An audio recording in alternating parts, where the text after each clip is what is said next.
네, 계속해서 포항에서 전해드리겠습니다. 경북 동해안 지역은 오늘 구름이 많겠고 강한 바람이 불어 쌀쌀하겠습니다. 오늘 아침 최저 기온은 3도에서 6도 분포를 보였고 강풍주의보가 내려져 낮 최고 기온도 4도에서 6도로 낮겠습니다. 동해상에는 풍랑특보가 발효돼 2에서 6m의 높은 파도가 일겠고 바람도 강하게 불겠습니다.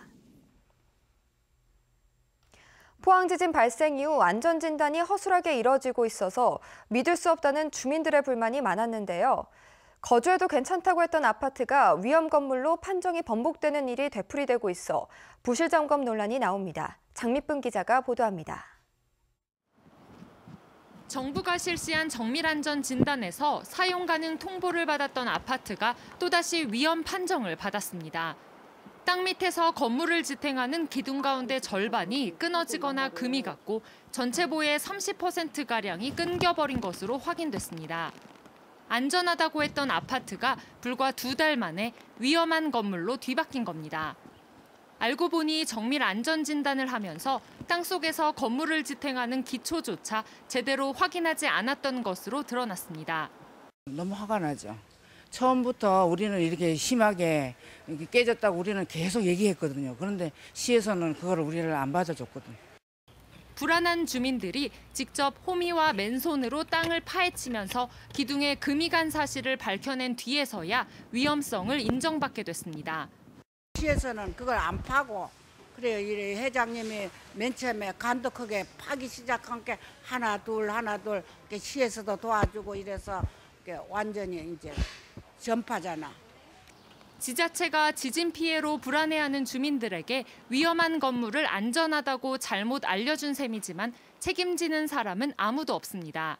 우리가 호미로 맨손으로 땅을 파서 우리가 결과물을 만들어냈는데 시에서는 우리한테 그동안에 4개월 동안 우리를 이렇게 힘들게 했는 부분에 대해서 미안하다는 사과 한마디 없었고 정부의 안전진단 결과가 번복된 건 지난해 말에 이어 벌써 2번째로 정부의 허울뿐인 정밀 안전진단에 대한 불신이 커지고 있습니다. 믿을 수가 없어요. 사람들이 와가 우리 눈으로 벌지게 이래 좀 이게 꼼꼼하게 한다고 하는 게 안 보이고 근성근성근성거리 하니까 믿을 수가 없지. 포항시는 설계도에 있는 부분을 대상으로 정밀 점검을 진행한 것 자체에는 문제가 없었다는 입장입니다.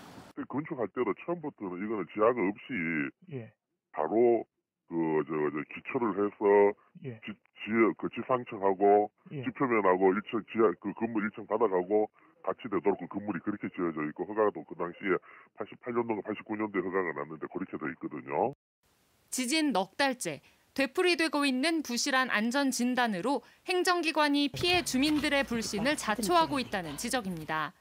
MBC 뉴스 장미쁨입니다.